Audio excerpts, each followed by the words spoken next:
This is your AEW Dynamite review here for Wednesday, March 25th, 2020. I am the Solomonster, AEW Dynamite, back at Daly's Place in Jacksonville for the second week in a row. What's going on, guys? Another Wednesday night here in this very wacky world. Once again, Dynamite broadcasting in front of an audience of none. Last week, we had wrestlers in the audience making noise. We had MJF placing bets on the matches with Shawn Spears. Wardlow was sitting there, Tully Blanchard.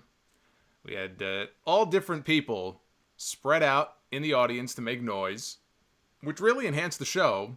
We didn't have any of that this week. This week they were more mindful, I guess, of the safety of the performers, not wanting to take any chances. So they had a couple of scenes during the show where they showed people in this tiny trailer somewhere elsewhere. It was not the same. I'm not going to fault them for it, but definitely not the same vibe that we had for last week's show, unfortunately. And this is the way things are going to be from now on. All told, though, I still thought they put on a pretty strong show. I didn't like this as much as last week's show, but we did get one kick-ass match tonight. The AAA Mega Heavyweight Championship match. Kenny Omega defending against Sammy Guevara. Went over 20 minutes. Really good match between these two guys. Easily the highlight of the entire show. Let me know in the chat, by the way, guys. You can hear me just so I know we're all on the same page here. I don't want to be talking to myself here these first few minutes. But a very strong championship match. And then, of course, the show ending with the confrontation between Chris Jericho and Broken Matt Hardy coming face-to-face. We'll get into that a little bit later on. Plus, I got some words about WrestleMania. No spoilers or anything like that. I don't think any spoilers have leaked. At least I hope not. We'll talk about that. A few notes on Dark Side of the Ring as well. And then we'll take your calls at the end of the show. So we'll get into all that.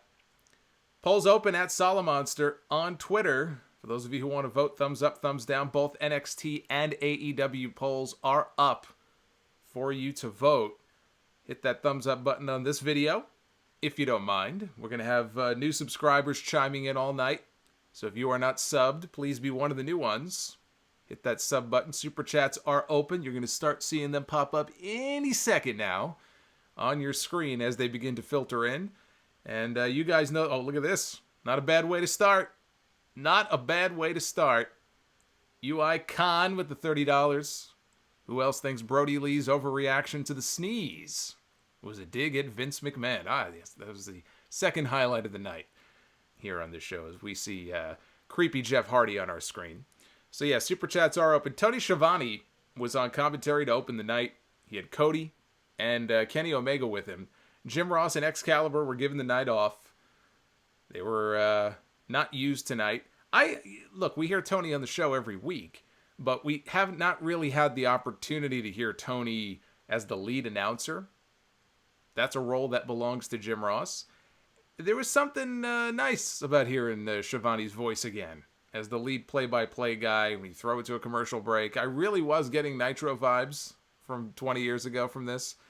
I thought he and Cody, did a fine job on commentary. Now, one thing that they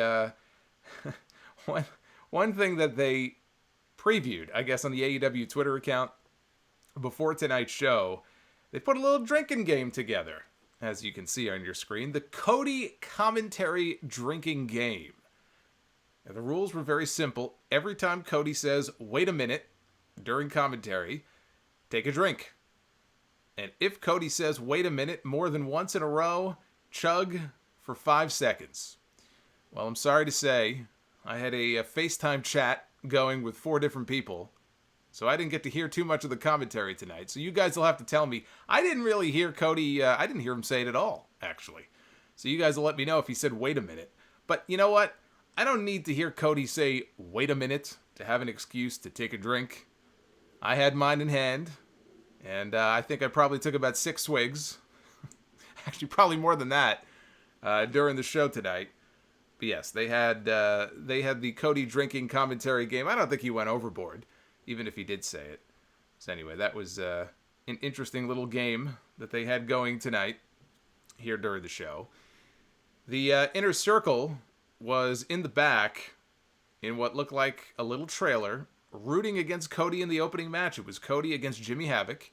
We've not seen Jimmy Havoc in months on television. At least he might have been appearing on Dark. Probably not Dynamite. But in any event, we had Cody against Jimmy Havoc. Cody hit a suplex on the ramp. Then all of a sudden he disappeared. He vanished. He ran into the tunnel, into the back, and then he came running back out with a lariat, knocked Havoc back into the ring. And Cody had tried for what was his second attempt at a Cody cutter. Havoc caught him in a flying armbar. Yeah, this was a nice little match. Nice little match here. I mean, nothing too memorable, but, it was fine. Nice to see Jimmy Havoc again. Cody wins with the Crossroads. And this was the setup for a Jake Roberts promo. A video message from Jake the Snake Roberts that popped up on the screen. He was seen sitting in the woods. Had a fire burning in front of him. Said, he's the best mind in wrestling. He didn't even get so much as a phone call when AEW started. He was greatly offended by this. Said Cody was afraid to bring Lance Archer in because he saw him wrecking people all over the world. He was deathly afraid. Jake called Cody Caesar. Referred to Brandy as a Jezebel Delilah. He was Monica to Cody's Bill. Now, how many young people are not going to get that reference? I ain't going to explain it for them. So you want to tell them in the chat, be my guest. He said Cody can bring whoever he wants along. He can bring Brandy. He can bring Arn Anderson. So long as Jake and Lance Archer get their shot. And he ended the promo with his trademark, "Trust me." Always good to see Jake and his evil environment here. Old school Jake Roberts "Trust Me" promo. They zoomed in on his eyes when it was over. It really is the perfect setting. Cut these creepy pre-tape promos with Jake. It's kind of sad that they brought him into AEW, and I don't know how much of him we're actually going to see in person. How wise would it be for them to be flying him around? I think you tape a bunch of shit like this with him, and you probably just keep him out of the arena setting as long as possible. I wouldn't be flying this guy around. I wouldn't be taking that chance. So the timing is not ideal, but I thought this was a very good video promo. Prince Walker, thank you for the super chat. Says, today is my 13-year point in the Navy.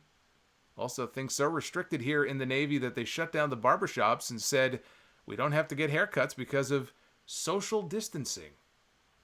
Now I won't be getting one either. They're all closed around here too. I'm going to look like Bushman by the time this is over. We had Darby Allin against Superbad Kip Sabian.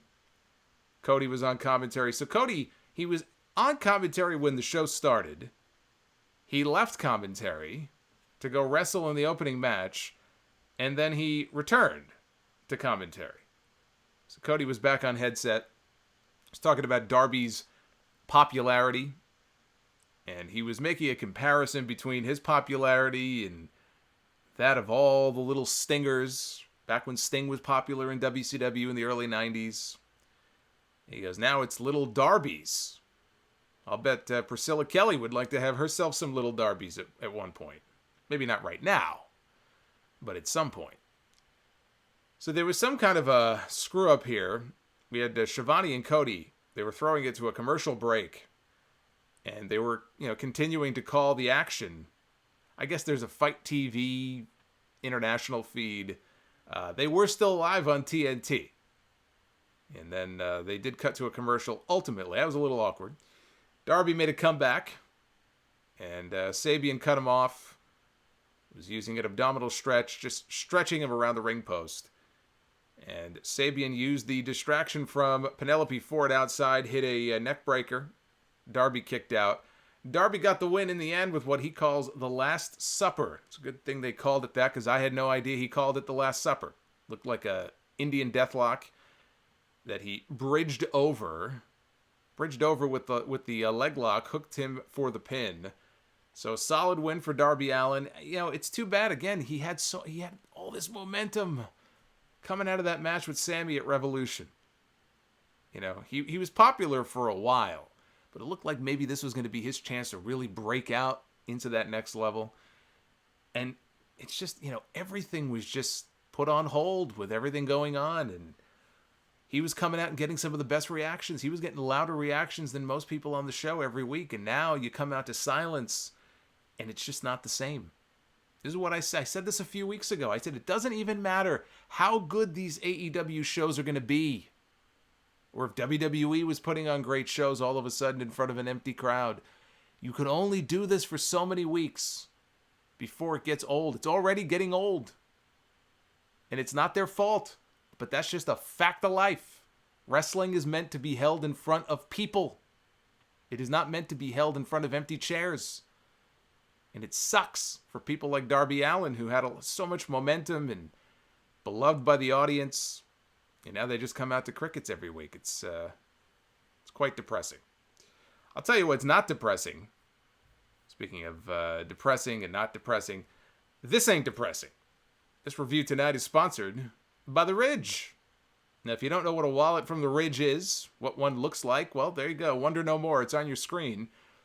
It is a slim, lightweight wallet. Fits comfortably in your pocket. Doesn't take up too much space. It can expand out to hold up to as many a dozen cards.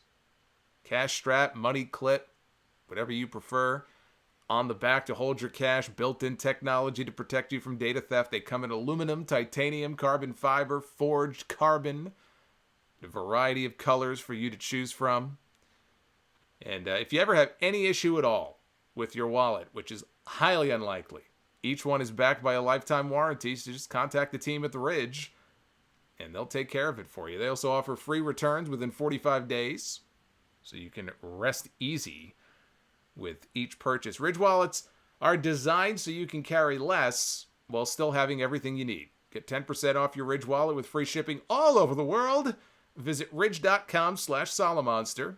Use the code Solomonster at checkout. That's ridge.com/Solomonster. Get 10% off with free shipping with the code Solomonster. See how easy that was? Hey, the Cheeseburger 666, thank you for the $10. Would David Benoit be a good fit for AEW? What are your thoughts? I say yes. I say no. He's got to go to wrestling school. What does he know? He hasn't had a match. This was the argument after he did the interview with Chris Van Vliet. What is this? Was like a sympathy siding? I hope he can find success at some point in the wrestling business if that's what he so chooses, if that's what his heart desires. I haven't seen him wrestle one man. Nobody has seen him wrestle a single match. Why would they sign him to a contract? Because of his last name? Are we just welcoming nepotism now? I mean, I know nepotism happens all the time. He should have to train and go through the same rigors that everybody else does. And if he's good enough, then give him a shot. But the ball's in his court, if that's what he wants to pursue. I've heard him talk a lot about it over the years. I've heard him, rolling around with Davey Boy Smith and all that. That's great. But that's not the same as training to become a professional wrestler. Let him train first. And if he's good, then you know what? One day he may get a contract. So, Jake Hager took on Chico Adams. If you're wondering who Chico Adams was, you're not alone. He basically killed this dude, hit a Vader bomb, Uranage, put the head and arm choke on him. Chico passed out. Jon Moxley, the AEW champion, appeared. A wild Jon Moxley appeared, fresh off super kicking his wife. I don't know how many of you. I should have posted that here. We had Jon Moxley super kicking Renee Young on Instagram for a roll of toilet paper. Things have gotten so dire, so desperate here in this country that Jon Moxley is super kicking his wife for a roll of toilet paper. It's quite sad. So he went after Hager, hit him with the paradigm shift. Hager popped right up. He recovered right away. And he went after Moxley's ankle. He was trying to put him in the ankle lock. Moxley knocked him out of the ring. I didn't like that at all. That's his finishing move. He's the champion. Why is Hager popping right up from that? I thought that was dumb. But then Moxley in the back, he cut a promo. He said he's finally cleared for action, medically cleared. Said that Hager walked away from a fight tonight, but he won't walk away next time. He said Hager is going to be carted away on a stretcher, or Moxley is going to die trying. So they're setting up Jon Moxley against Jake Hager. I would assume they're just going to blow this off in a TV match sometime in the next few weeks. Yeah, a TV match is fine. Certainly not a pay-per-view main event. I don't care what Hager's record is, win-loss record, doesn't matter to me. He ought not be challenging Jon Moxley in a big pay-per-view main event for the championship. They want to do a TV main event? Fine with me. Tony Schiavone, he threw it to a video earlier today that was shot of the Exalted One. It was Brody Lee at a table eating a steak dinner. It was a darkened room. Steak looked delicious. Got me hungry. Alex Reynolds was sitting on one side of the table. John Silver was sitting on the other. And they had a steak of their own. I think it was steak and potatoes in front of them. They were not eating. They were dying to eat. Brody was the only one eating. And it looked like Silver was going to go take a bite out of his steak. This greatly offended Brody Lee. He says, "You eat when I'm done." And he told Alex Reynolds to smarten his boy up. So he was gone. And then Reynolds sneezed. And Lee threw a fit. Threw him out of the ring. The first thing I thought of course, was Vince McMahon and all the stories about him not liking... he doesn't like it when people sneeze. He doesn't like it when he has to sneeze. Because, as the story goes, it is something that he is not in control of. His body, it's an involuntary response. Vince McMahon likes to be in control. He does not like sickness. He does not like illness. And so if you sneeze around him, that is a bad thing to be doing. He himself occasionally has apparently let out a sneeze in production meetings, and writers have said that on those rare occasions where it has happened, he is visibly angry at himself because it is something that he has no control over. He is a very strange individual, and I am beyond positive, that is exactly what they had in mind when they scripted this for this segment. So he chased him out of the room after that. But we got Brody Lee in a suit. Forgot to mention that. He was wearing a suit and tie here. Luke Harper has gone corporate. The only thing he has to do now is shave that rat's nest on his face. And we'll have a totally new look for Brody Lee.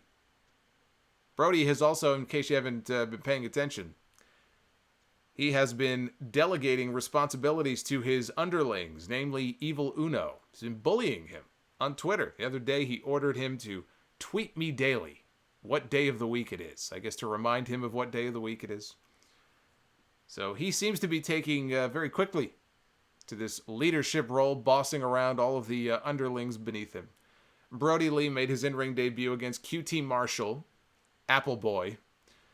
Tony Schiavone here. This was the funniest moment on the entire show. So the Exalted One is about to make his big in-ring debut, right?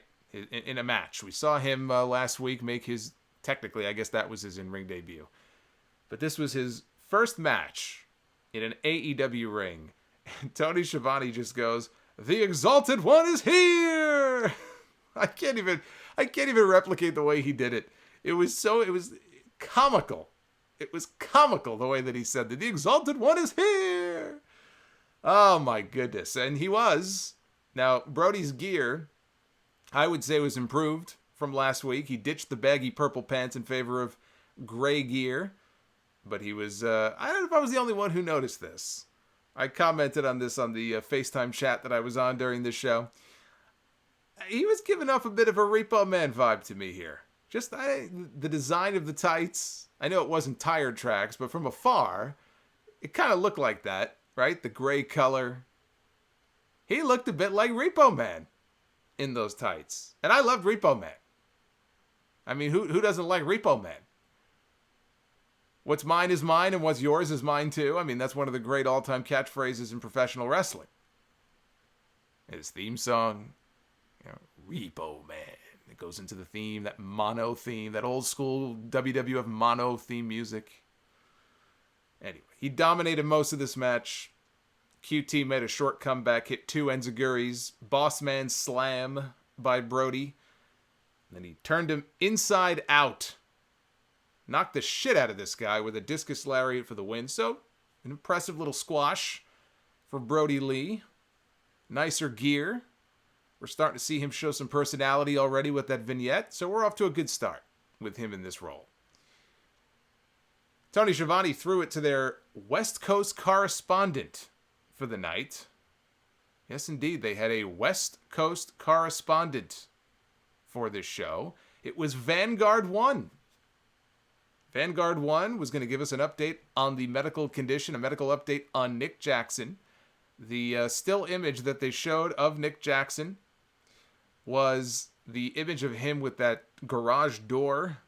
Remember, he was crushed below the garage door, blood streaming down. It looked like a murder victim. But Cody assured Tony, even Cody said, my God, look at that picture that you put up on screen. The guy, he's actually doing pretty well. So we see Vanguard 1 is flying above. He swoops down, and we see Nick Jackson. He's training in his garage, and Nick looks over. He sees the drone. He goes to walk over to it, and Vanguard 1 flies away. We had, let me just give a shout out here. ASDF, thank you for the super chat. Said, I did not watch Hager's run in WWE. He comes off as a main eventer in AEW. He should get the belt one day. Well, you and I disagree on that. Nothing worse than dried chicken sent a super chat in. By the way, I agree wholeheartedly. Says, hey, from England, from Baldcock. No, Baldock. I'm sorry. Jesus Christ. From Baldock. There we go. He says, yes, Baldock. I'm personally planning my...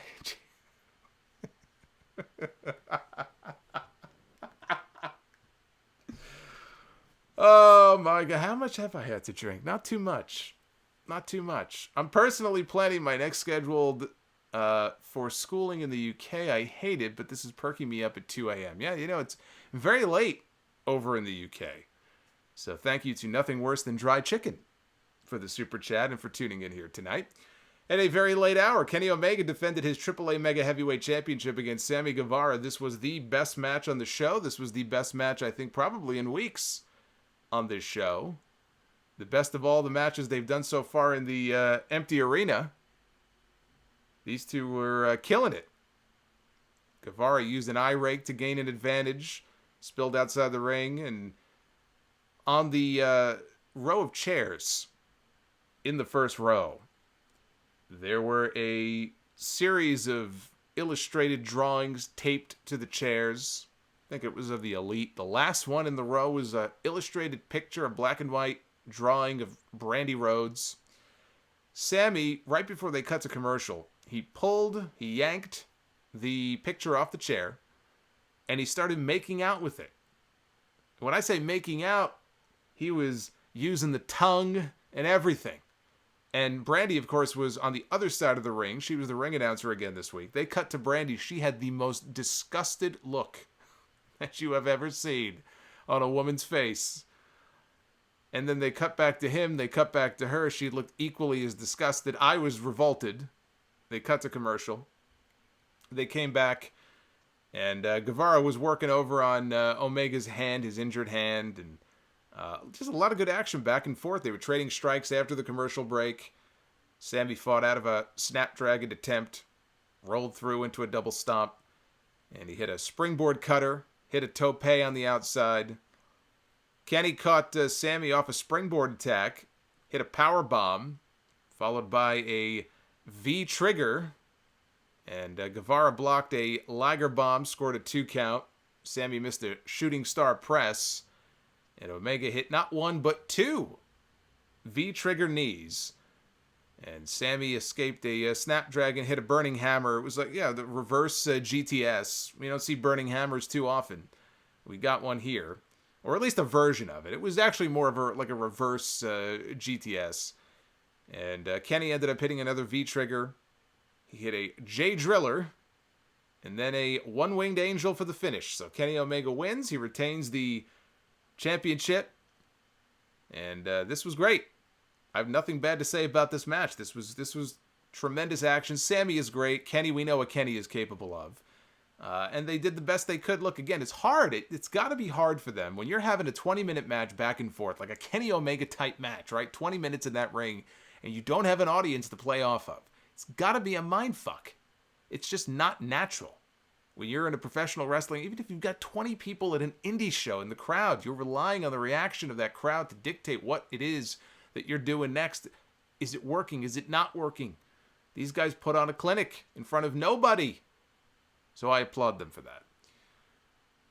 Jared, holy shit, my friend, $60 super chat. You're a crazy man.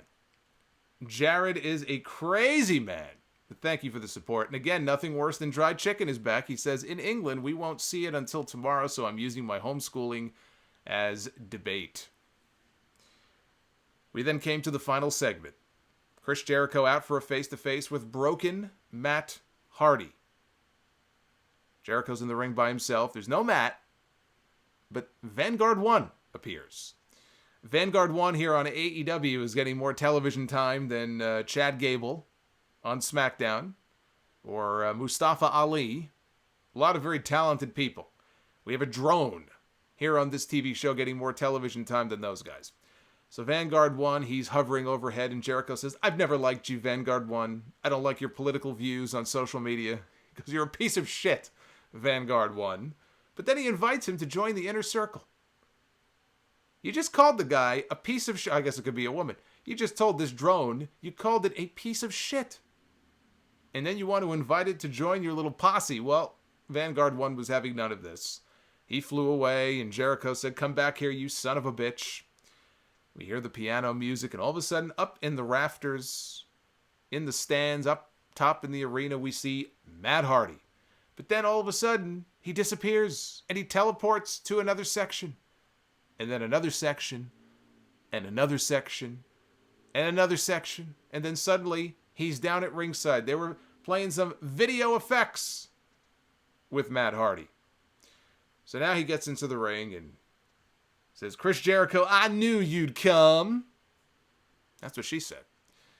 And Jericho tries to sweet talk him, tells him that, look, I want you to align with the inner circle. I want you to align with those sons of bitches in the elite. Matt says he aligned with the elite because they were owed, or he owed them rather, a debt. There was a debt to be paid. He owed them a debt. And he called Jericho, at one point he called him a hole of the ass. I believe is what, I'm going to call somebody that one day. I got to use that on somebody. Called him a hole of the ass. And Jericho said, Matt's always been living in the shadow of bad booking, and now he's living in Jericho's shadow. Not a big fan of that whole breaking of the fourth wall shit, but yeah. Let's not talk about booking on these shows, please. So he poses the question to Matt. He says, are you inner circle or are you elite? And Hardy says, elite. They go back and forth, delete, elite, delete, delete. Back and forth we go. Matt's looking out into the crowd, and he says that he sees one of our great presidents sitting there. He sees Abraham Lincoln. He looks somewhere else. He says he sees Martin Luther King. This man belongs in a padded cell, not in a wrestling ring. Jericho smacked him. Hardy nailed him back, knocked him down. Jericho said, I could do magic too. Says, abracadabra. And he snaps his fingers, and Sammy Guevara attacks Matt from behind. Cody and Kenny Omega, they appear with chairs in hand to run them off. And as Jericho and Sammy are standing on stage, flames begin to shoot up. We didn't get pyro this week at the beginning of the show, but we got it at the end. Flames are shooting up. One of these flames almost burnt Jericho to a crisp. We almost had extra crispy, well done Chris Jericho here on this show. And that is how they went off the air. Look, I like Broken Matt, and I thought, the final segment was fine. Vanguard 1, I'm entertained whenever I see Vanguard 1.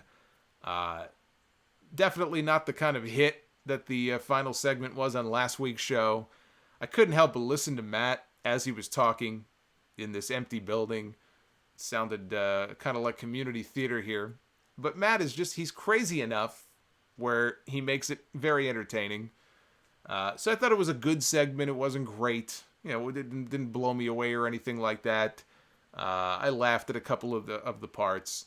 it's tough because, again, they're putting this blood and guts match off indefinitely. We have no date for the blood and guts match. It could be months before we see the blow-off between these two factions. And I wonder, what are they going to do? If they just insist on going live every week in Jacksonville in front of an empty building, what are you building to, I guess is my question. You've got to be building to something. We're not even sure there's going to be a Double or Nothing show in Vegas at the end of May. Maybe they'll do Double or Nothing in Jacksonville. What are they building to?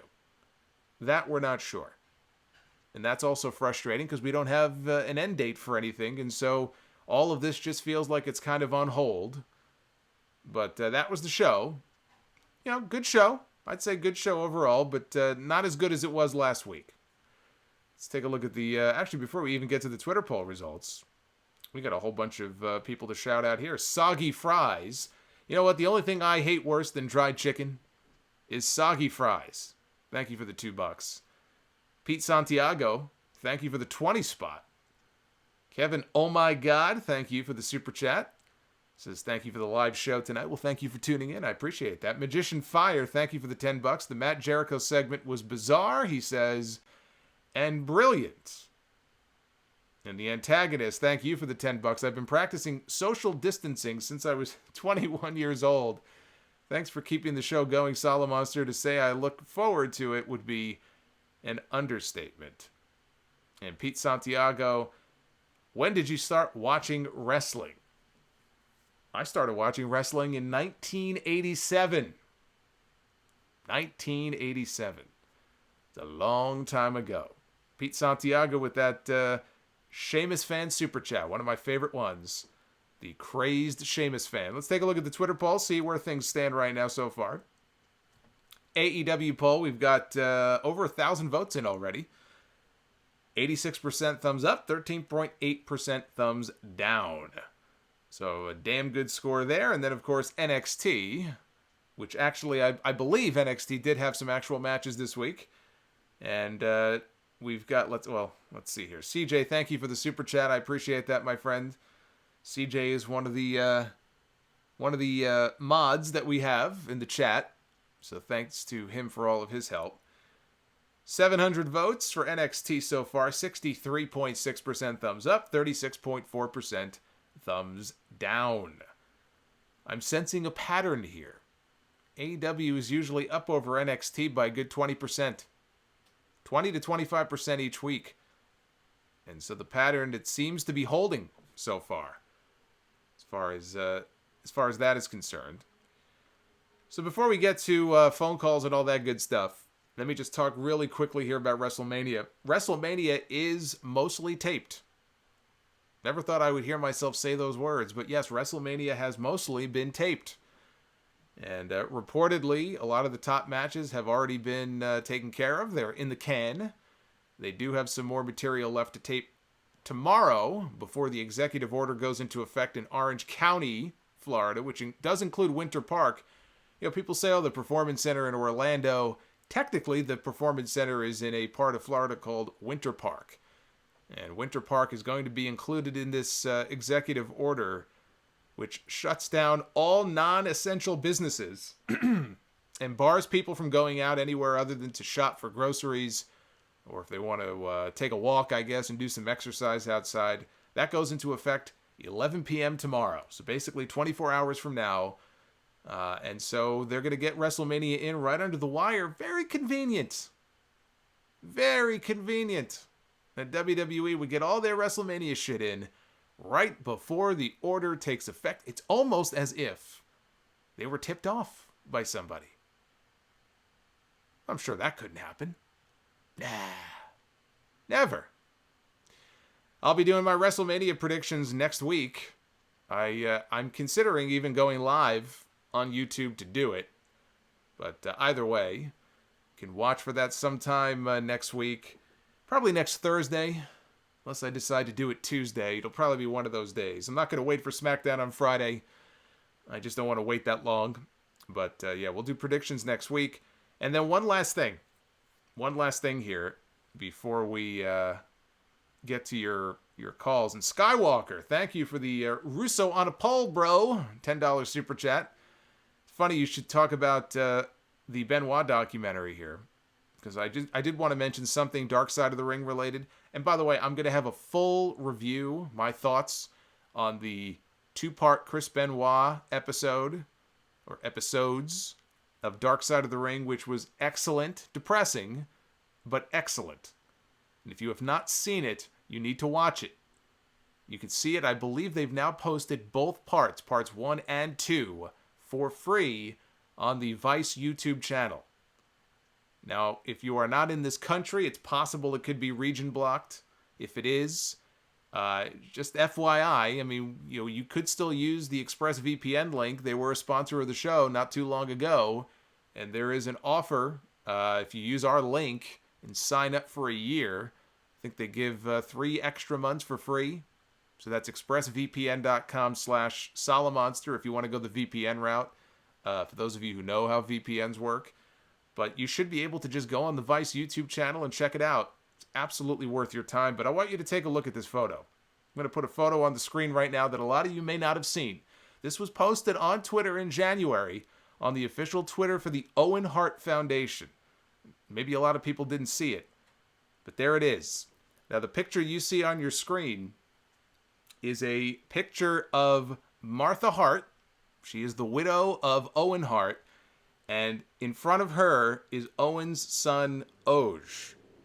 I don't know how many people have even seen Oj before, or what the grown-up version of Oj looks like, but there he is. Owen had a son. He had a daughter, Athena, and that is a picture of Owen's wife and Owen's son.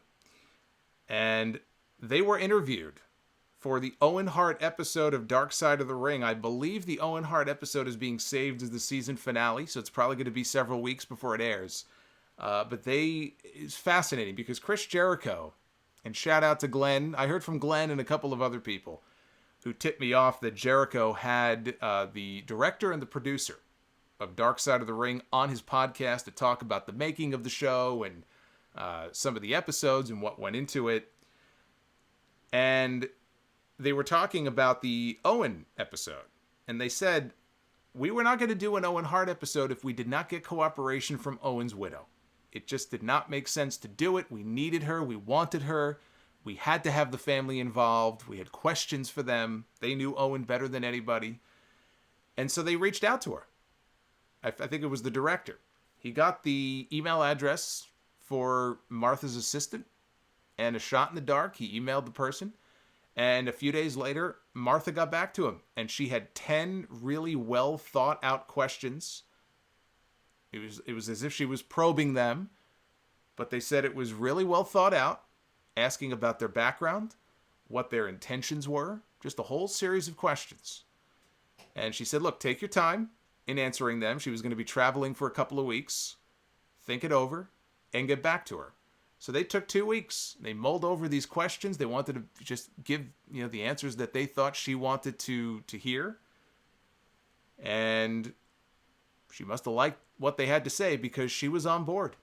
She said, let's meet. And the director flew up to, I don't know if they're in Calgary or where they are, but he went to go meet with her and her son, who you see on the screen right now. And so they were able to get Owen's wife.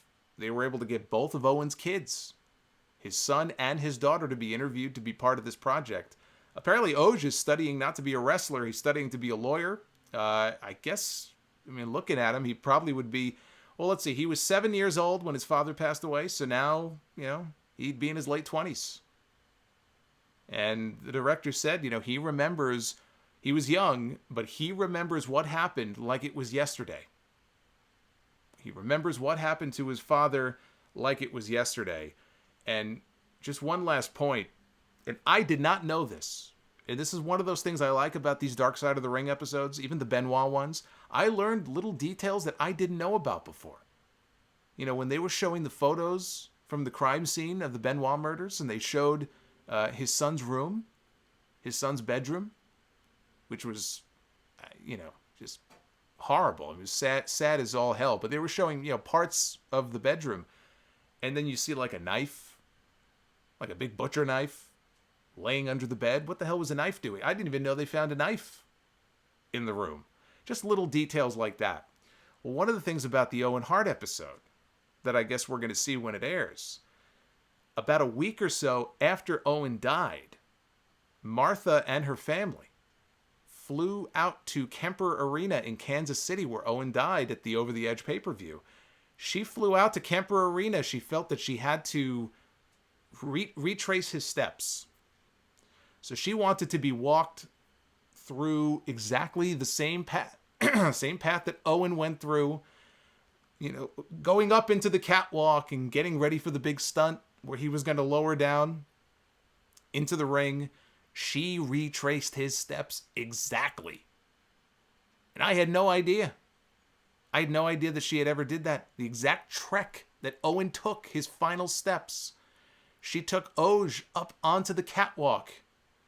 She thought it was important for him to just understand, I guess, where his father was and, what he saw. I guess before whatever happened.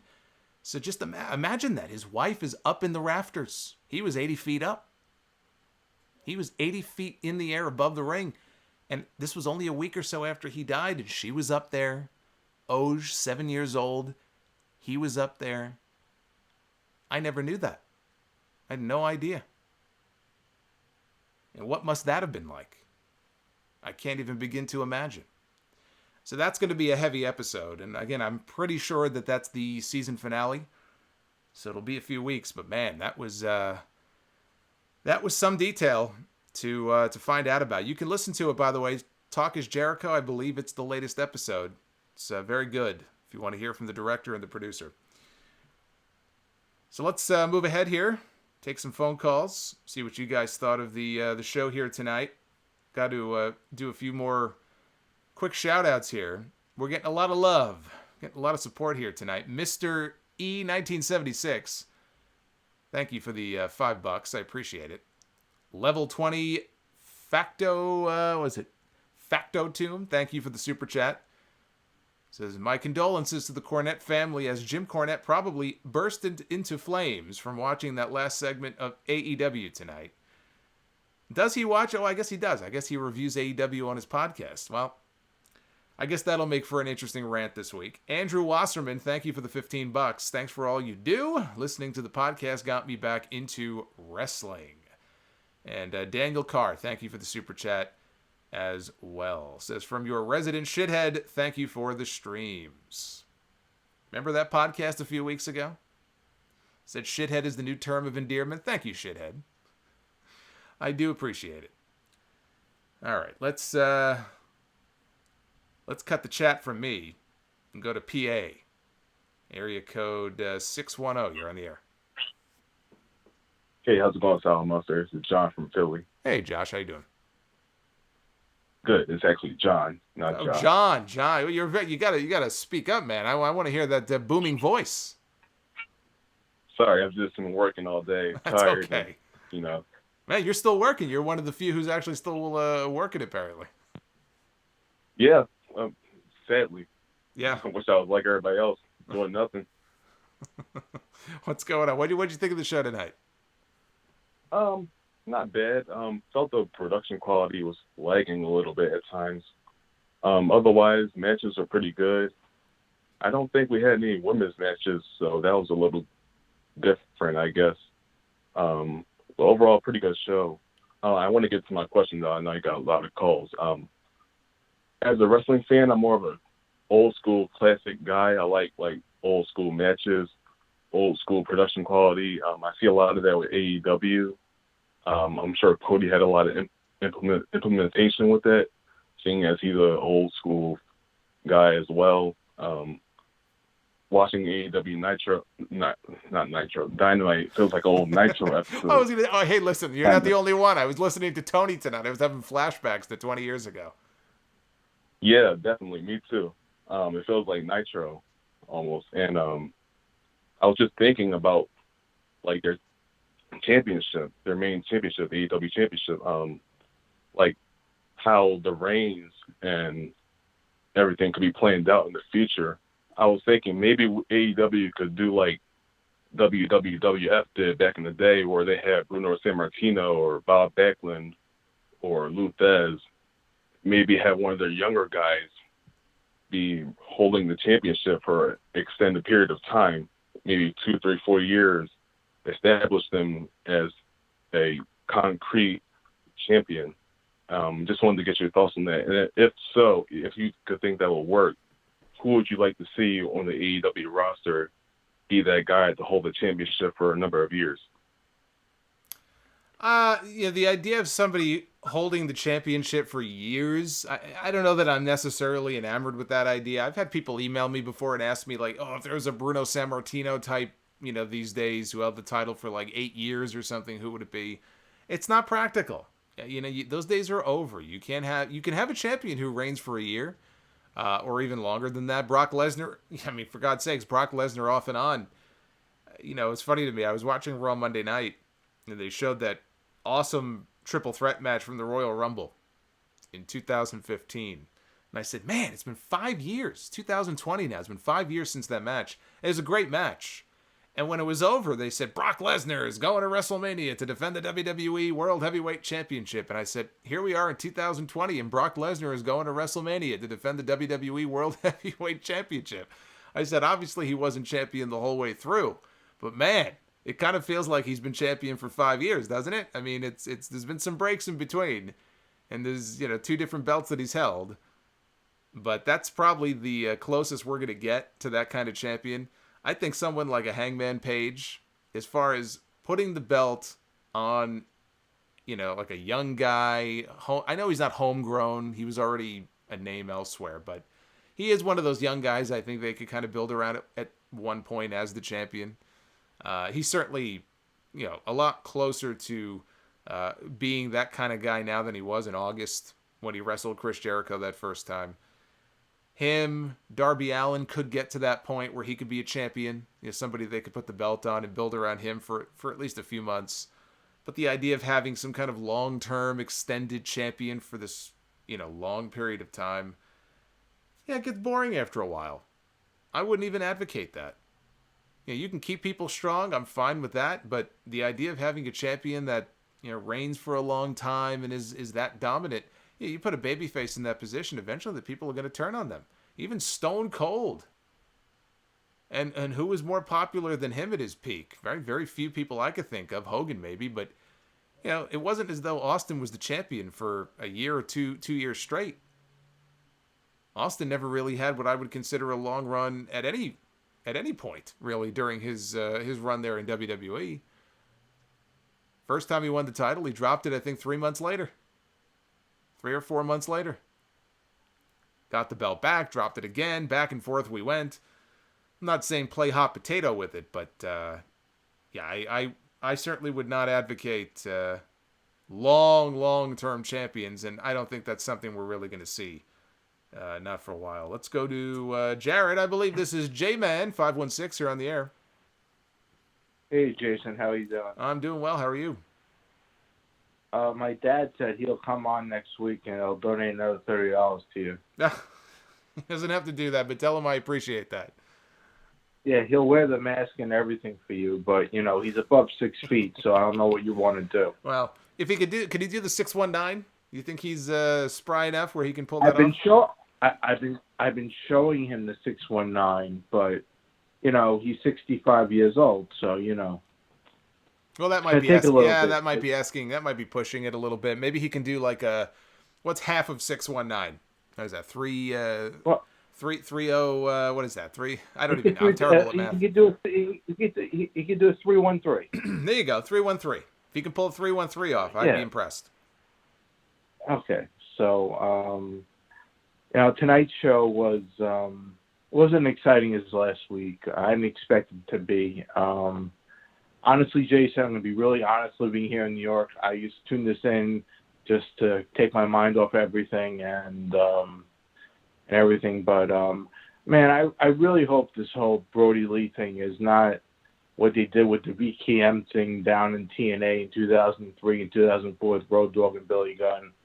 I really hope it's not like that. It's I don't want to see references to him. This is a separate company. I don't want to see him. I don't want to see them take their anger on him in snivy ways. I mean, I'm not sticking up for Vince McMahon, but Brody Lee is such a big talent that he could be doing more than this. I'm glad that he's talking well. He needs a little acting skills, but do you understand what I'm saying? I mean, not really. I think I like the fact that we got to see him in a totally different light tonight during that one video package Yes, they aired. I agree with that, but do you want him mocking Vince McMahon every week? It was such a subtle no, I don't want him doing that every week. I thought it was just a little Okay. It was a little subtle dig. I thought it was cute, but I would not want to see that every week. And if they make a habit out of it, then that's terrible, because you do want to just at some point clean slate, don't reference WWE. It was a stupid little thing that somebody probably thought, hey, this could be funny. Let's have the guy sneeze. It's not like he was, specifically saying WWE, or he made reference to the Wyatt family or anything like that. So it didn't. I get your point. Jason, I get your point. I agree. But it didn't bother me that much. Okay. I don't want them to make a habit. No, I'm just saying 2 weeks in a row, no clueless old man is going to tell me what to do. 2 weeks in a row, and he's at steak with the dinner and the suit. He looked awkward, but he needs to shave that beard, man, like you said. But no, I thought it was a good show. I thought the Kenny Sammy match was great, and and that's really I got to say. I mean, it is what it is right now, and I think what AEW is doing is much better than what, I hate saying it, doing what Vince is doing. And Vince is doing the taping thing. They're doing live. Tony Khan is showing some balls here and doing this, and I'm just looking for an escape here. That's all I am. Monday Night Raw last night was not an escape to me. Yeah, I mean, there were parts of like the promo work. I have to say, the promo work on Raw has been very strong. And if there's one thing that comes out of this whole thing, whenever this is over, and who the hell knows when it's going to be over. But on the other side of this, when we finally get to the other side of all of this stuff, I would like to see them learn something from this, in that it's okay to do promos, whether it's when you go to the back, you mute the crowd, or just the idea of doing more on-location type promo segments, because these promos have been helped by the fact that there's no audience, there's no booing, there's no what chants, there's none of that bullshit. You just have, it's a quiet setting, and the focus is on Edge, or the focus is on Randy Orton, or whoever is cutting the promo. I like the promo work that we've seen, and I think it's been more focused and intense, and I like that, and I'd like to see that continue at some point. But the actual wrestling and everything else we're seeing, you really, if anything hits home these last few weeks, it's just how important it is for wrestling to be held in front of an audience. Yeah, Jason, I know you wrestle, I think WrestleVotes or WrestleZone is what you take, you have a very high esteem with them. They're looking at like Becky versus, Shayna as the main event at night one. So Drew and Brock are not even night one. Well, yeah, I saw that. WrestleVotes said, and that's not confirmed. And he also made another good point. I know it's not confirmed. He made another good point. No, I know, but he made another good point, which is that the fact that they're taping all of these matches, and it makes sense, when everything is done, and I guess everything will be done after tomorrow, when everything is done, they can sit there and look at these matches and say, well, this one didn't exactly go the way we had hoped, so even if we were planning on this match going on last, this kind of sucked. So let's put this on last instead. So to me, until everything is done, nothing is, regardless of what anybody says, nobody knows shit as far as what's going to actually air last. They've got 10 days after this to figure out what's actually going to air last on Saturday night. But I guess the idea is, that if the matches go well enough, they could say, well, we got a women's main event on night one. You ask me, honestly, the way things are right now, if you're going to put a women's match on as the main event of the first night, I would probably go Charlotte Rhea over Becky and Shayna. I know Becky and Shayna has been positioned as kind of... I get that Becky is like one of their big stars and everything, but I'm way more interested in Charlotte and Rhea than I am Becky and Shayna right now. Yeah, but Jason, Becky does not have the luster and shine that she did 1 year ago. No. Okay? Let's all admit that. So, but did you also hear that that the Cena Fiend match is gonna be in the Funhouse? Yeah, well, that was my suggestion last week, and then I saw the note this I week. know, I know. I saw the note this I week. read They didn't say something about that. well, they didn't say Funhouse. They just said that it's going to be shot in a warehouse. It's going to be a very gimmicky.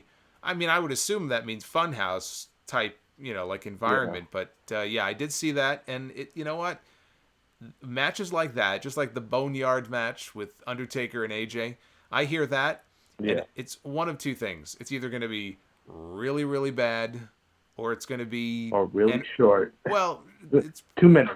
maybe, but either it's going to be absolutely god awful, or it's going to be super entertaining. So I'm hoping that it turns out to be entertaining, because you can't do 16 matches all in an empty PC. That is death. That sounds miserable. You've got to take it outside in some other environment. So fine, they want to do a Funhouse match? Great. I think Edge and Randy Orton should be held in a backlot somewhere, or an alleyway. Exactly. I just like '96 with Goldust and Razor. Yes, I tape totally the fists. agree with you. Yep, tape the fists and let them go at it. And they have all the reasons to do it like this, and I think that could be, for us older fans, can really, hey, this is something different. This is cool. We could build on this, and I want to see it fail. But, I want to see some entertaining matches. But, I mean, when you brought up on the podcast on Sunday that, hey, we could really have some outside the box, out-of-the-box wrestling matches, I was like, wow, Jason, you got a great point there. We could film this just like a horror movie or whatever it's got to be. And, we could have, WrestleMania cannot be totally dead in the water. It can be. I'm not saying it's worth $59.99 on cable, but $10 on the network, I'll watch it. Yeah, absolutely. I'm not writing this WrestleMania off yet. I mean, I'm sure it's not going to be. I'm sure it's not going to be the best one that we've ever. It can't be. I mean, it's not going to feel like WrestleMania, but that doesn't mean that it can't turn out to be. At least one of the nights can't turn out to be a very entertaining show, and I'll be here reviewing both shows on both nights. So if it's great or if it sucks, you're going to hear me talking about it here on YouTube. So hopefully you'll call in then too when I review everything. Well, of course. And Jason, of course, stay safe. And, I'm here in New York with you, and all take precautions. And just please stay safe, man, and keep on podcasting. And, I'll get Ray on for you, and you'll have a good time with him. Thank you. All right, you too. You guys stay safe. Have a good night, Jason. All right, you too. Be good. So that was Jared calling in from New York. Yeah, look, I mean, some people are writing off WrestleMania already. Oh, it's going to suck. It's this and that. Look, you don't know if it's going to suck until you watch it. We've never had a WrestleMania show like this before. Never. And hopefully never will again. But these are the circumstances they're working under. So we'll see what happens. I think Edge and Randy Orton has been the best promoted match of any of the matches on WrestleMania. I think it would be very hard to fuck that up. But let's see what they do. Some of these stipulations, we've got a boneyard match, which I have to assume is just code for like a graveyard or a cemetery. They just don't want to call it that. We may see AJ Styles literally buried on this pay-per-view next weekend. I will tell you that the one thing I was actually kind of looking forward to is the teases that, AJ was calling out Mark Calloway and his wife. And I'm like, all right, cool. We're going to get the big evil version of The Undertaker. He'll cut a promo like a normal human being, and just a different version, right, of The Undertaker than we've had in a number of years. And then I watched this show on Monday night, and this motherfucker comes out, AJ that is, and he says, I want the dead man. What? What do you mean you want the dead man? You've been calling out Mark Calloway the last 2 weeks. I was looking forward to that. Now he's calling the dead man. So we're going to get Dead Man Zombie Undertaker, which we've had now for the last however many years. How is that any different than what we have seen every year in the last 5 years? Here they had a chance to do something a little bit different. And now it seems like they're going back in the opposite direction. No. Go back. Go back. Put the car in reverse. Go back the other way. You're going the wrong way. I was actually looking forward to that. What the hell are you going to do? Let's see here. Let me close this. I accidentally opened my music player here. Yeah, we definitely don't want that. Let's go to, let's do 651. 651, you're on the air. What up? What up, Solomonster? It's Brandon from Florida. Hey, Brandon. Just got two quick questions. One, just a side note, how do you feel about Syndergaard being injured since you're a Mets fan? I'm not very happy about it, but I guess if it was going to happen, since there's probably not going to be a season this year, I guess now's as good a time as any to get hurt. Okay, and fair enough. And then second question, how would you feel if, Katrina came into AEW, and who would you, put her in? Like, if she was a manager, who would you work her with? Oh, I would. You know what? If they were going to bring her in, I would have made her the Exalted One. That would have been a nice little swerve for her to bring the Exalted One and then bring in Mil Muertes. We get them reunited from Lucha Underground. I thought they were a great combo. If she came in now, I'd still love to see her with Mil. I don't know what his relationship is. Was he working in AAA, or I don't know where he's working down in Mexico. If they brought her in, I'd love to see them reunite the two of them. But if I were going to put her with a current roster star, I don't know. I don't know that she, because I guess I'm still thinking of her in that kind of that dark persona, almost like that dark kind of goth persona. But I guess if she just came in as like a normal person, you could put her with anybody, really. You won't get any complaints out of me if you put her on TV. But I'd love to see her and Mil Muertes be reunited. No problem, man. Have a good night, and thank you for the phone call. All right, well, there you go. That was his question. Straight and to the point. I like it. And I would love to see Katrina in AEW, by the way. I'm just saying, if anybody hears this, as far as I know, she's not signed with anybody, so hey, that would not be a bad pickup for them.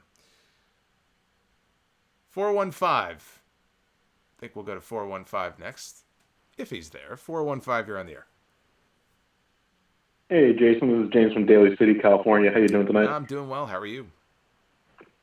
Pretty good. Third time calling. Nice that you took my call again. So I guess you weren't the only one drinking during Dynamite tonight. I had a few drinks myself, and it was a really good show. Another really good show considering what they're working with. Just a couple of quick questions. First of all, now that Brody Lee is the Exalted One, who would you want to see him feud with first? Oh, that's a good question. Who would his first feud be with? I think, for some reason, there's something about the big guy, little guy dynamic, but I think a Brody Lee, Darby Allin feud would actually be a lot of fun. And I have a feeling the two of them might work well together. Yeah, that's a really good pick. Yeah. And lastly, as we know, Matt Hardy and Jericho are obviously going to feud. Who would you book for Matt Hardy's first actual, AEW grown talent to feud with? So who to feud with who? Say that again. I missed the first part.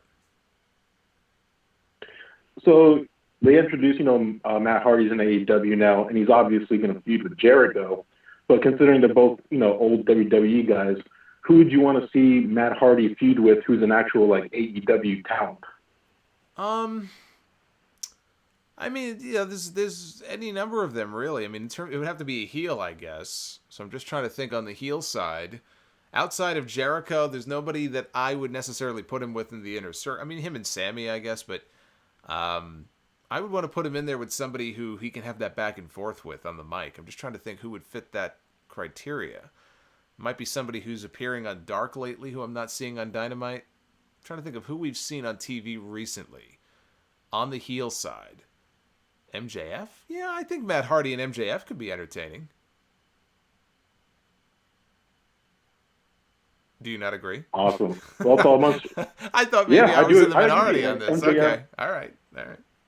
Well, MJF could like feud with anybody and it'll be gold because the guy carries himself really well. Like he's an old school heel that, if Jim Cornette loves him, then he's doing something right because Jim Cornette's probably like the pickiest motherfucker out there. Well, I just think MJF, he would be appalled, I think, just by the mere presence of Matt and all the zany, wacky stuff that he does. And then imagine, MJF is trying to cut a promo or something, and the stupid drone is hovering around his head. I just think it could be very entertaining. So I think MJF would be a good candidate. For sure, he would be. And lastly, in regard to your Facebook group, were you shocked that Stone Cold won the tournament? Now, which tournament would this be? It's actually in your Facebook group. Like, there's like a little bracket going on of like it was like the greatest of all time for WWE, and Stone Cold ended up winning. Oh, that one. Okay. No, I mean I'm not surprised. I didn't partake in any of that, but I mean again, it depends on what the criteria is. I think everybody's going to have a different criteria for who they think is the greatest of all time. If it's a WWE, you're talking a WWE bracket. There's only a few options really that make sense, right? But it depends on how old of a fan you are. So if you started watching wrestling in the 70s, let's say, if you're old enough to where you were started way back when, you might argue that Bruno, we were talking about him a little while ago, right? Long-term champions. Bruno Sammartino was champion for 8 years. Right? He was the biggest draw in the Northeast at a time when the company was really only running the Northeast. So you could say, well, Bruno is the best of all time. Or you would say Hogan. Now, I grew up a little Hulkamaniac back in the day. There was a period of time I would have said Hogan. I wouldn't necessarily say that now. Austin, you could argue Austin. Austin's run really wasn't that long when you look at it. Bret's my all-time favorite, but would I rank Bret above, Hogan and Austin in terms of star power or like being a big draw? No. In terms of like match quality and telling stories in the ring and stuff? Yep. So it depends. What's your criteria? I think everybody's got their own. So there's no real answer. If they voted Austin as the greatest of all time, hey, who am I to argue? He's one of the best that company's ever had. One of the biggest names of all time. Yeah, he really is. To me, he's definitely in my Mount Rushmore. But yeah. But anyways, Jason, you have a great night. Thanks for answering my call, and be safe out there. Thank you. You too. Yeah, the whole Mount Rushmore stuff, I've answered this question a few times, I feel like, over the years. But if you asked me to put a Mount Rushmore together, just like to say 4 names, on one for WWE specifically, who would be on there? It's the same thing. Some people would put Bruno. I wouldn't. I respect his body of work, but I don't have that kind of emotional attachment to Bruno or Bob Backlund or any of those guys. On my Mount Rushmore, it would probably be Hogan, Austin.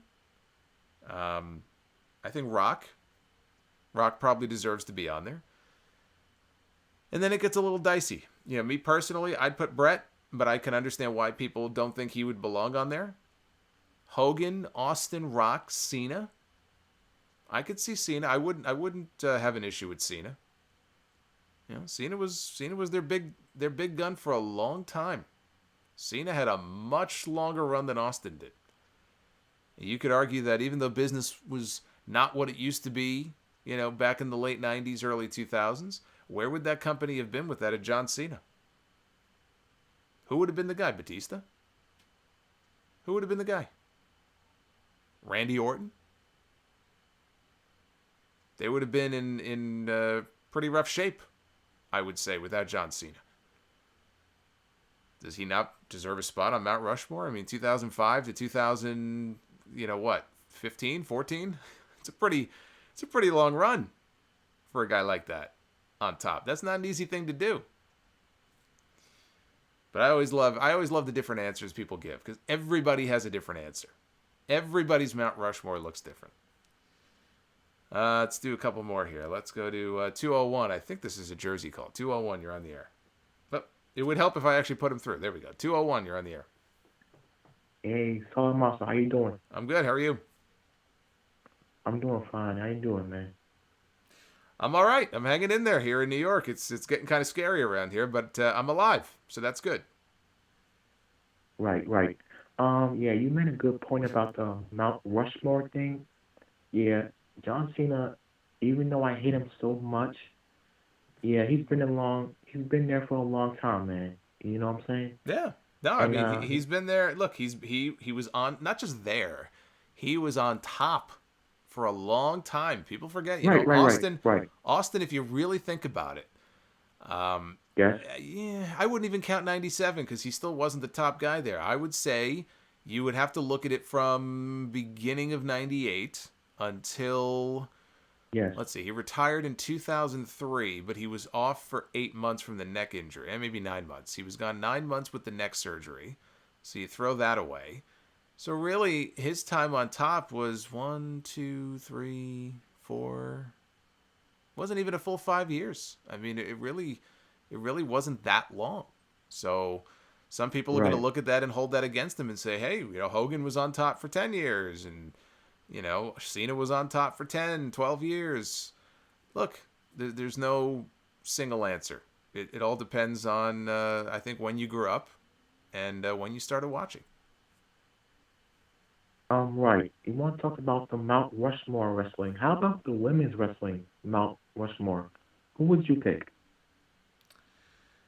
Let's women's wrestling Mount. I'm gonna let you go while I think about this. Women's wrestling Mount Rushmore. So we're talking all time, right? It's hard because there's been so many great Japanese female wrestlers. So it's almost I almost have to just sort of put them on the side. Let's talk WWE, I guess, right? Which is probably pissing off all the AEW people, but this is what happens. You get WWE questions. Mount Rushmore of the women. I hate to even put her on there. The whole Moolah thing.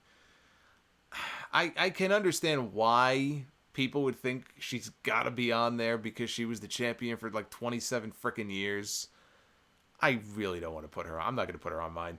I would put I like Sherry. I do like Sherry. I think she deserves recognition. She's one of those early trailblazers of the women's division. Trish Stratus. God, I'd have to think about that. I really would have to think about that because I feel like I'm neglecting some women who deserve to be mentioned here. Look, what about Elizabeth? What about someone like Elizabeth? Now, she didn't wrestle, but so what? Dark Side of the Ring documentary, they were talking about woman, Nancy Benoit, and the career that she had. She was a manager for so many years. She was woman in WCW and, ECW. Just because she wasn't a wrestler, does she not deserve to be recognized? Did she not blaze a trail, for women in that role of valet? It's a hard question to answer. It's a hard one. I'd have to think more about that. I don't think it's fair for me to just spit out 4 names. I got to give that some more thought. Let's go to 502. You're on the air. Solomonster. What's going on? Hello. Hey, how's it going? Good. Hello? Can you hear me? All right. Well, I guess not. I'm not going to sit here and talk to myself. That ain't going to happen. Let's see here. Nothing worse than fried chicken again, or dried chicken. Nothing. Boy, that's a big difference. I really fucked that one up, didn't I? There's nothing better than fried chicken. There ain't nothing worse than dried chicken. Thank you for the super chat. He sent another super chat in here. And he says, mother of wrestling fans, going on 14, 9, and 3. Wow, ages 14, 9, and 3. The 9-year-old, I give you the donation, as Elliot and his 2 other friends has to debate wrestling over darts. They win as it's going on via paper for homeschooling. So thank you again to Nothing Worse Than Dried Chicken, not fried chicken. That was a big faux pas on my part. Booger Burgers. That's a cool name. Booger Burgers, thank you for the super chat. If there's no wrestling shows for a while, I will lose my mind. Yeah, I'm going to lose my mind too. It's not good for wrestling podcasts. You kind of need wrestling. It's like doing an NBA podcast with no basketball. It just doesn't work. Uffman Rules, shout out to him. One of the wrenches, one of the mods in the chat. Show him some love. Food Hive, thank you for the $5. Appreciate it. Chris Quillman, how's that vaccine on a poll super chat coming along? I hope I didn't just hang up on Chris. Chris might have been the one I just hung up on, but if I did, try calling back. I didn't hear you. I was getting radio silence, but thank you for the super chat. Lord Frieza, thank you for the super chat. It ain't live video without the Emperor himself. And Chris Ludek, thank you as well. If Brock and Rock don't leave WWE in 2004, how big do Batista and Cena get? I think they get big, but it takes a while longer. It takes a little while longer, but I think they say cream rises to the top. They were going to have to put some new talent over at some point. So maybe if it doesn't happen in 2005, maybe it happens in 2006. Maybe it happens in 2007. But I don't think it changes too much. And 804? Yeah, let's give 804. 804, you're on the air. Hey, this is Steven from Virginia. I actually met you in Orlando in 2017, so it's good to be calling in again. Awesome. Hey, Steven. Yeah, I wanted to mention a few things. I was watching Dark Side of the Ring, and I heard your thoughts on it. I was thinking about maybe them covering Ox Baker if they ever do a season 3. I think he'd be a great topic, and with the deaths and the riot that happened in his career, and then I was thinking about music being played during matches to break up the awkward silence, like ECW did with New Jack, and wanted to get your thoughts on those two things. As far as music being played, you mean during matches? Yes, like when you play video games, like there's music being played. It's like maybe that would help get rid of the awkward silence that's not covered by commentary. Okay. So during the empty arena shows, you mean? Yes. Sorry. Yeah, I don't know though. I don't know if that would work though, because I guess the question would be, do people find that too distracting? Now obviously Right. You would play it at a lower volume, but to create that noise in the background, yeah, I don't know, maybe. You know what? It's probably something that's worth experimenting with, like a low-level squash or something on SmackDown, or Monday Night Raw, and just see how the people react to it. You got to try different things. You don't know how long this is going to go on for, so maybe you could try it, but I don't think you could do that for every match. Maybe only select matches, squash matches, but for like big matches, you don't want to take the attention away from what's going on in the ring. Yeah, I can agree with that. And I think you mentioned Adrian Adonis as one of your choices for a Dark Side of the Ring episode. I was thinking Ox Baker or Dynamite Kid. Thoughts on a possible season 3 of Dark Side, like your choices of topics? Yeah, I hope they do a season 3. I saw the ratings on Vice for this first episode were the highest ratings of any episode so far in the first 2 seasons, so that's encouraging. Although they kind of started out with their biggest episode, so I would imagine it'll dip. But if the numbers hold up, hopefully there'll be a season 3.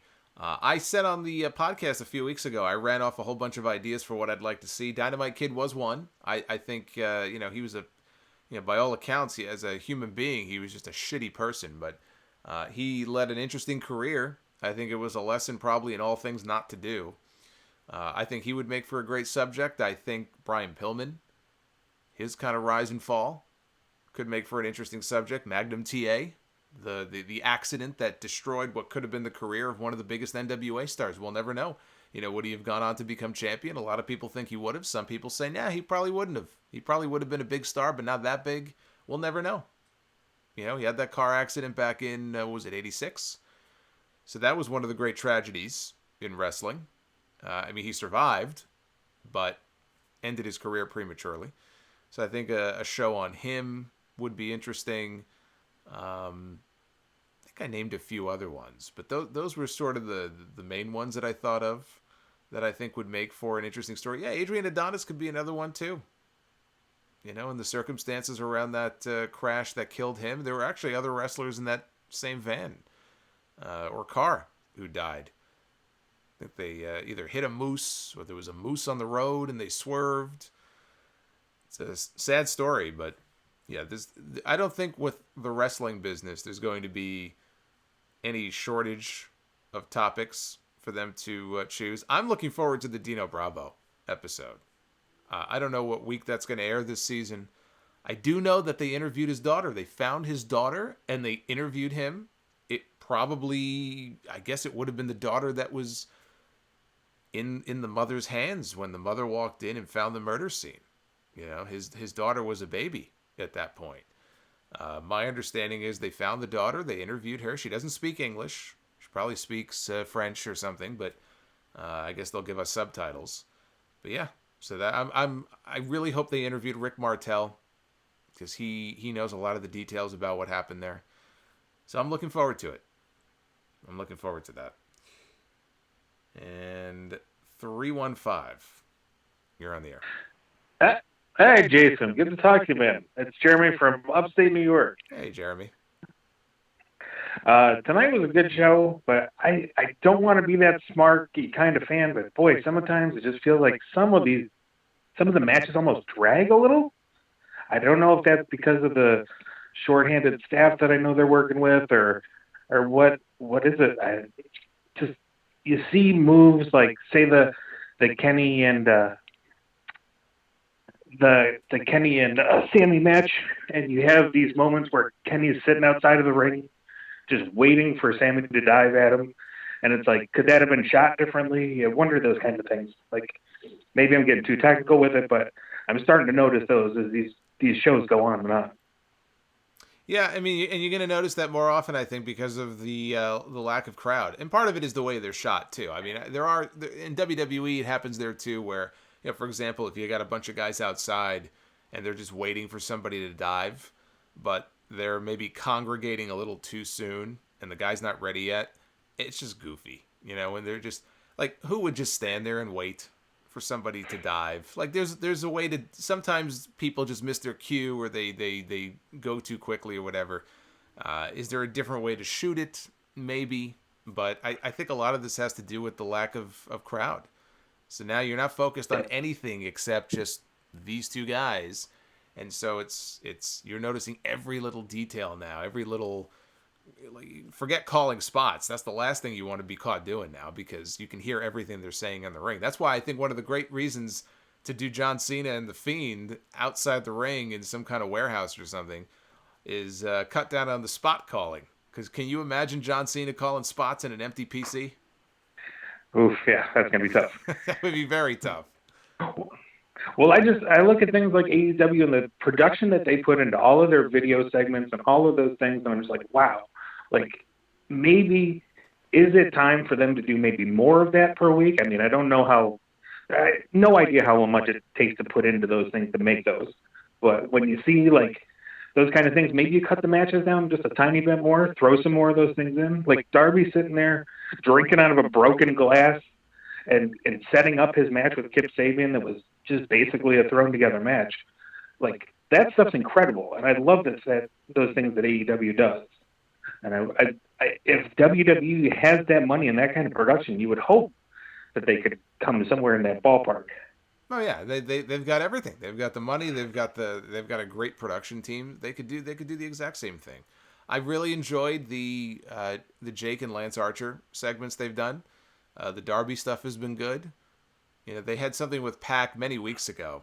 You know, it was I think before the Iron Man match with him and Kenny, where they did this vignette with him. I don't know where he was. He was standing in like a stairway somewhere, but it was just really well shot. You know, professionally shot, really well done.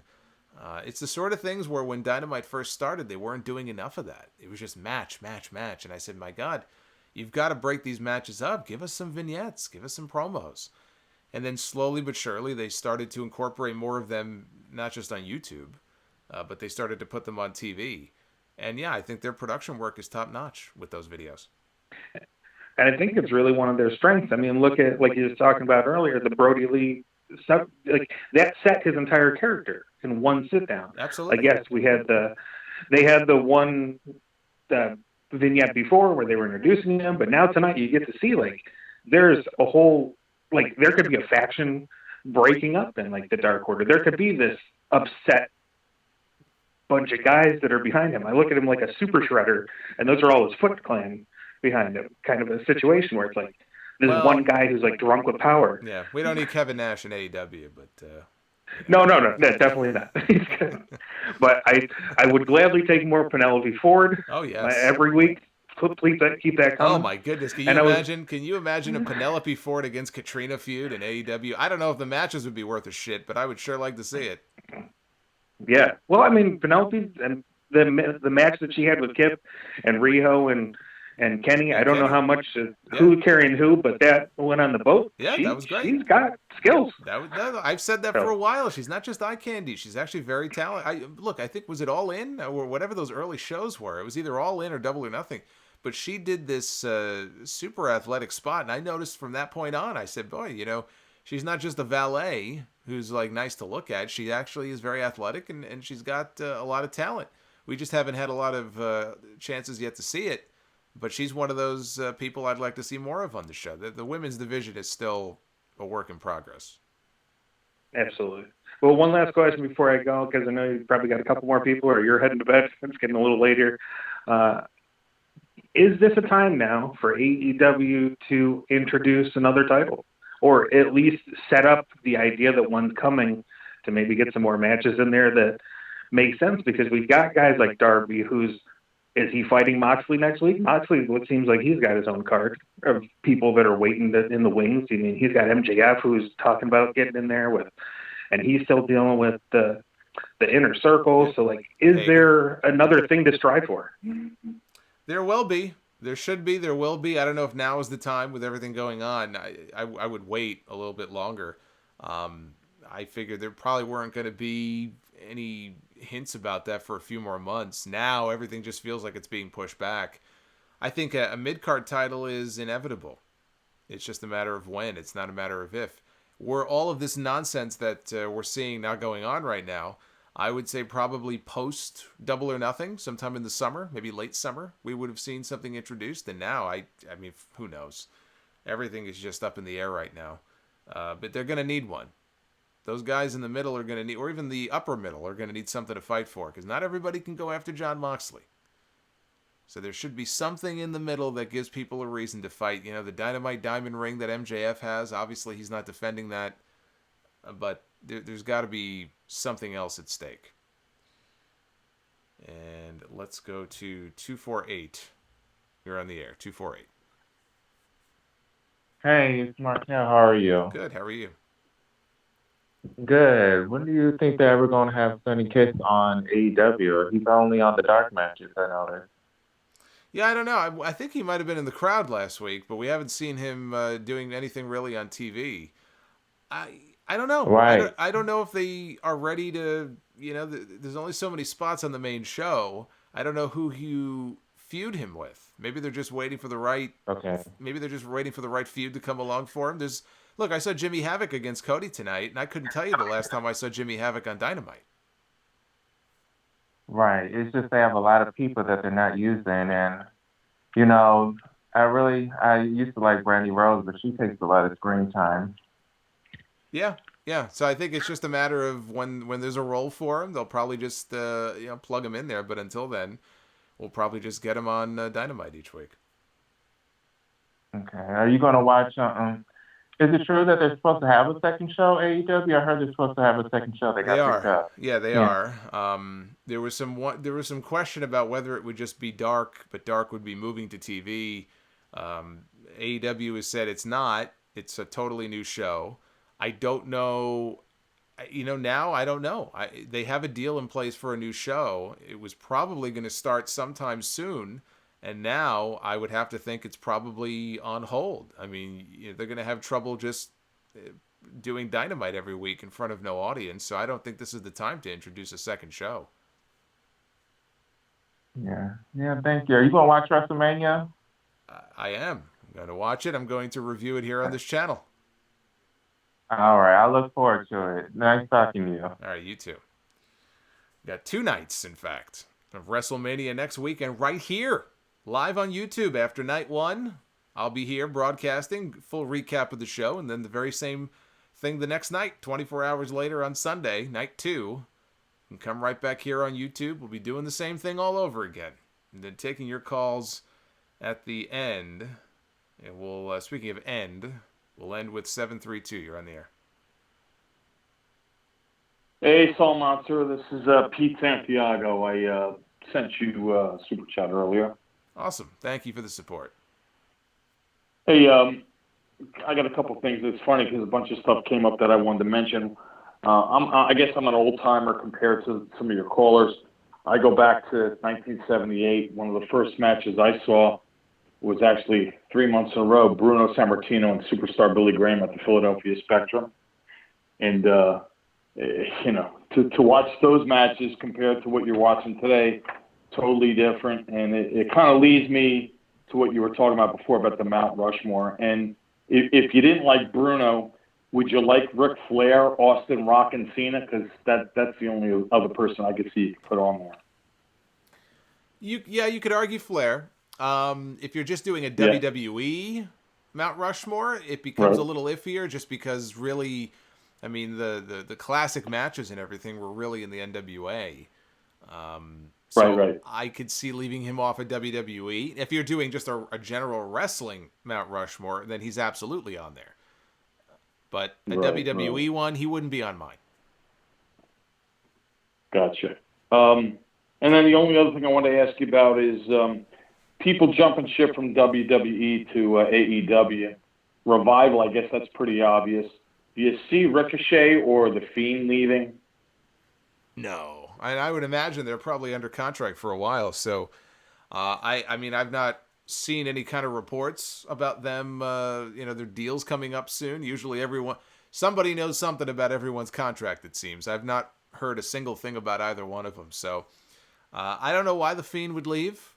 I think you could argue, I guess we'll see how the WrestleMania match goes, but I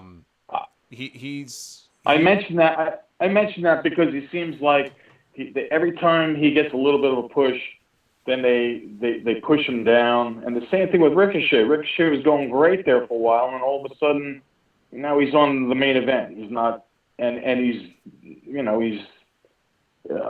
squash talent, for lack of a better word. Yeah, he deserves better treatment because he's a great talent. Although I could see where, promo-wise, he's kind of the shits, to be honest with you. But The Fiend, though, The Fiend is in a position right now with that character and everything, and probably the creative freedom they give him, where he'd have to start over again. I mean, I would imagine if he left, he couldn't be The Fiend. He'd have to come up with a completely different persona, I would think. And I don't know. Mm-hmm. I'm not sure. Look, why do they have him lose to Goldberg though? Because they felt Goldberg against Roman Reigns was obviously the bigger draw for WrestleMania. Yeah, wow. I disagree. I think there was a story to tell. Yeah, me too. I think there was a story to tell. You could have done it with Roman, but really the story to tell was him and Cena. But the title should have been at stake, right? So you have two stories going at once. Absolutely. On the Cena side, everything he said about The Fiend in that promo a few weeks ago still applies. And so what does he want to do? I don't respect you. I don't think you deserve the spot you're in. I've got to take that title from you. That title means everything. You don't deserve it. I'm going to take it. And when I do, he's going to set the record, right? Number 17. So there's that story. And the Bray story doesn't have to change at all. You can still say 6 years ago, WrestleMania 30, I've never forgotten. And it was this slow descent into madness. But that title number 17, you would have had everybody believing that Cena was going to have the big crowning moment. And then in the end, The Fiend wins. And he gets a big win over Cena. Cena does not get 17. And then he goes back to Hollywood and he does his movies. Mm. But what do I know? The only other thing I wanted to... What do I know? I'm just some dumb schmuck with a microphone, right? What do I know? You're in New York, right? I am in New York. I'm in New Jersey, so be safe, my friend. Thank you. You too. It's getting scary out there. Oh, yeah. You got it. All right, take care. Getting scary. It's getting scary, but you know what? For a few hours each week, get to watch wrestling, get to come on here, get to talk wrestling, take your mind off things. It's going to be this way for a long time. Anybody thinking this is going to be over in a few weeks? I said this on Sunday. You are living in Candyland. Say hello to Lord Licorice for me. Tell him I said hi. So anyway, we have our little respite each week here from the ills of the world. So hopefully you will join me, not just for the podcast this Sunday. That'll be episode 645. But as I said, I'm going to get my Mania predictions up next week. I might go live for it. I might even go on camera. I might even be daring next week if my computer promises not to shut off on me. It's one of the reasons why I haven't done it yet. This computer still works fine. All of a sudden, though, these last few weeks, man, I could be recording and then boom, I get the blue screen. There's nothing worse. There's nothing worse than that. But so far tonight, it's behaved itself. Now, if I plug my camera in, it's kind of like a house of cards, you know? Put one too many cards on there, the whole thing falls over. We'll see. We might give that a shot next week. And then, of course, next weekend, 2 nights of WrestleMania. Join me here live on YouTube. We'll have more Super Chat parties. We'll have a good time. Thank you for all the support. Before I go, I do have to shout out Cheesy Booking. I did not forget about the Super Chat from Cheesy Booking. And I said, you should put Brandy Rhodes' facial reaction to the Super Chats. Yeah, she was thoroughly disgusted by Sammy Guevara. I might have to get that. Actually, if anybody can clip that for me and tweet that to me, I might just set that up as a new Super Chat. Disgusted Brandy goes with the Disgusted Undertaker Super Chat. So thank you to everybody. We got a lot of Lord Licorice fans here in the chat. Candyland. It was one of the earliest board games I can ever remember playing as a kid was Candyland. Candyland and Hungry Hungry Hippos. And Trouble. Those were the favorites. And Monopoly. But Monopoly, I mean, come on. Monopoly is like, I mean, everybody played Monopoly. You want to go for some of the other ones. Candyland, Hungry Hungry Hippos. There was another one. What the hell was it called? I don't remember. I know in video game form, Marble Madness. Marble Madness was one of my favorites. I wonder if I could find a website. Maybe I could do Sound Off Gamer. Marble Madness. Anyway, stay safe wherever you are. I feel like no matter where you are in the world, it's not necessarily the safest place to be right now. Here in New York, it sucks. So if you are in New York, if you are anywhere in the tri-state area, definitely stay home and be safe. And I will see you for episode 645 of the podcast this weekend. Until then, take care, guys.